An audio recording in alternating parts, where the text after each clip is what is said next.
All right, hello class. This is Dr. H. So this is the first real lecture of what's going to be our second kind of unit within the course. You've already done narrative nonfiction, which is really, really good. That's very, very useful skill to have because it helps you figure out how to make your writing appealing, how to make your writing good. But we're going to be moving into a more analytical phase of writing, and analytical writing is something that you'll encounter in a lot of different coursework that you do, whether that's English coursework, whether that is coursework having to do with things like public relations, coursework having to do with even art. Obviously, you're going to do a lot of interpretations of art and things like that. So pretty much any college course you take, you're probably going to wind up having to do some analytical writing.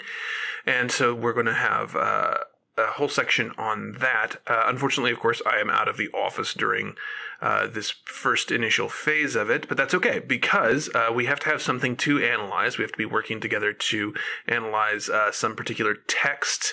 And so that's what we're going to have you do during the week I'm out is actually watch one of these texts.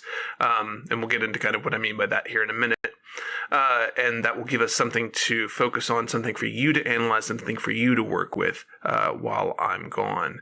Analytical writing, very generally, you are responding to a text or a topic. A text here, I put this in quotation marks because a text does not have to be literally words on a page. A text is any sort of composed, organized, structured piece of information, piece of narrative. It can be even, again, a piece of art that you're responding to. It is the subject of your analysis. That's the sort of simple way of thinking of it. And similarly, a topic can be a main idea that you're responding to. Another aspect of analytical writing, and this is going to be a really big deal when we get to your portfolios, is responding to other writers. You are not analyzing in a vacuum. Other people have thought about the things you're thinking about before in most cases, and oftentimes you can use that to your advantage. You can do some analysis of their work. You can also think about this as trying to figure out how to analyze whatever it is you're looking at. Are you looking for the details? Are you looking at the big picture? Or are you looking at both? Ideally, both is the way to go. But a lot of times you are required to do one or the other, and that's fine too. So we'll talk about some methods to do that when I'm back in class. All right. So I said that we have to analyze a text, and it helps if we all have the same text to analyze. Now you've got some readings, of course, that you'll be responding to in the coursework, and we'll discuss some of those readings too. But I find that one of the best ways to get everybody on the same page is to have everybody watch the same movie. And sometimes I'll vary the movie a little bit, but in most cases I'll pick one that is sort of a classic, something that has a lot of critical acclaim, and there are reasons for that you'll understand when you get to journal entry exercises. And sometimes I'll pick something that is maybe not critically acclaimed, but is very, very popular and has had a lot of people sort of see it and respond to it. In this case, I've chosen for you the movie Psycho. Now, Psycho, why choose this? This is almost 60 years old at this point. It's hard to believe, but it still holds a place as one of the top films of all time. For example, it's number 14 on the greatest American movies of all time in the American Film Institute's list of top 100 films. Psycho was made in 1960. It was directed by Alfred Hitchcock. His name is one that you probably know. If you don't, then it's one that you probably will know at some point if you ever study any aspect of sort of film history or cinema. Even if you're looking kind of modern directors, a lot of directors claim Hitchcock as an influence. He was very, very good, especially at building suspense. It stars Anthony Perkins, Vera Miles, and Janet Leigh.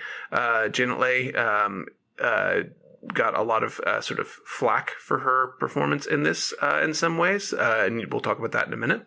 Anthony Perkins got a lot of acclaim and some flack as well. It's based on a book by Robert Bloch.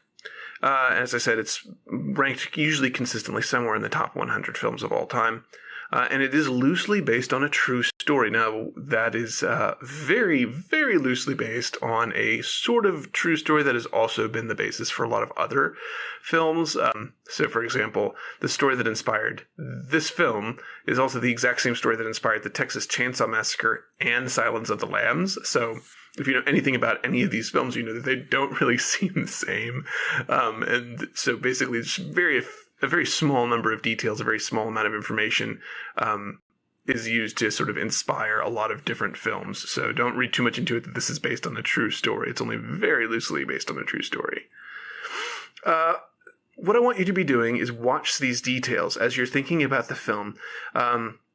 Hitchcock is trying to do something very different with movies. Movies up to this point have a few different sort of ways of approaching a story. And Hitchcock says, forget it. We're not going to do stories the way we've been doing. I'm going to do a story very, very differently than we've done this before. He makes the story a much smaller scale. So if you look at how many actors you're really following in this movie, it's a very small number of actors. He's also keeping most of the action in a very small number of locations. So, for example, there's the Arizona location.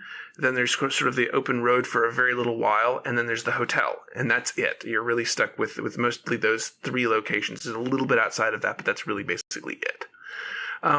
There's sort of a secret story going on here. Even the crew didn't know about certain aspects of the plot, and they were sworn to secrecy. They couldn't reveal anything about the plot or any of the plot twists. And it's a very sensory film. We'll talk about what sensory storytelling and sensory analysis means when I get back, but you'll probably catch on to some of this just by watching the film. There's a lot of really clever tricks Hitchcock is using to make you have sensory reactions.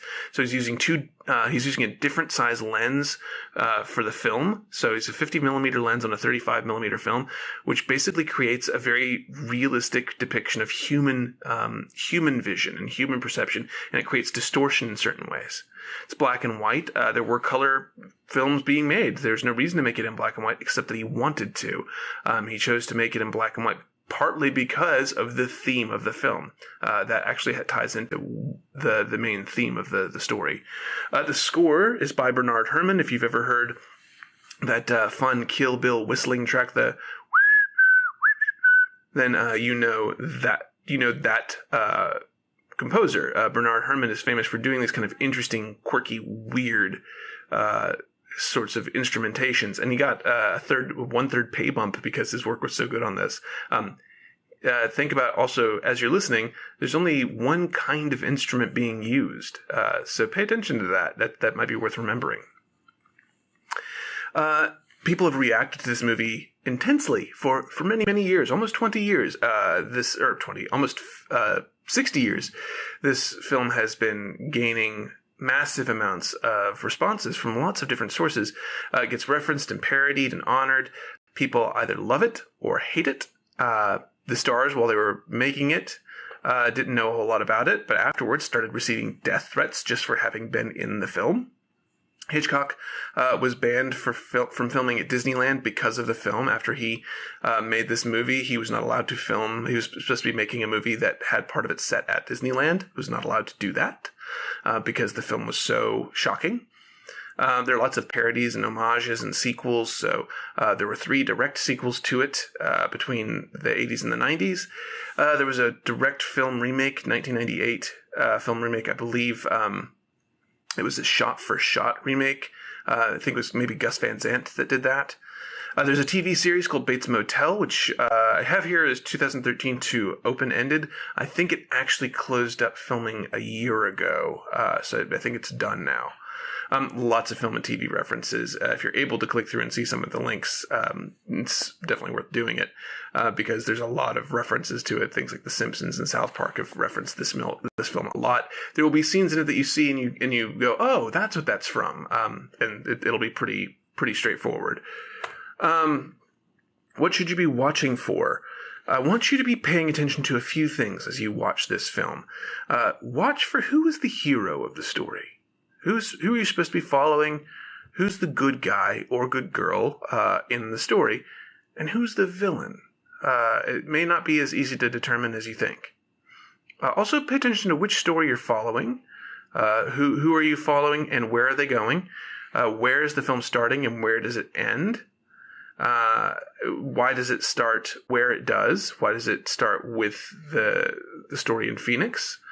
Why is the director choosing to do the strange things he's doing? So he's making really specific choices about those camera lenses and really specific choices about music. Why? Why is he doing that? Also pay attention to characters and motivation. What does Norman's mother want? If you don't know who Norman is, you'll figure that out. And then what does Norman himself want? Are they the same thing? Are they different things? And what does that mean? And also, why do you think this movie is so influential? Why is it so important? Why do people reference it so often? How do you react to it as well? Are you seeing it and you're like, this is not remotely shocking to you? If it's not shocking to you, is it because you kind of know some things about it already? Or if it is shocking to you, what is shocking about it? What sort of surprises you in the film too? All right. So those are kind of the things I want you watching for. There is a journal exercise that's going to go along with this, where you'll be doing a scene analysis of the film, and you'll get to pick any scene, but one. There's one really famous scene in Psycho called the shower scene. So you are not supposed to analyze that specific scene, but you can do pretty much any other scene in the film. And don't worry, there are tons of great scenes to analyze in this film. So do be watching it with an eye for details and specific scenes. Maybe read through the journal entry assignment before you watch the film, just so you know what to watch for. Pay attention to it, but enjoy it too. It's a fun film. If you've never seen it before, it's kind of a treat. If you like suspenseful movies, it's not super gory or anything like that. It's not keep you up at night, nightmarish kind of stuff, but it definitely will kind of creep you out a little bit while you watch it, I think, or it'll make you hate it, possibly as well. So I'll be interested to hear your reactions when I get back. All right, so that's my introduction to analysis and my introduction to the film Psycho. Hope you enjoy it, and I will see you all when I get back.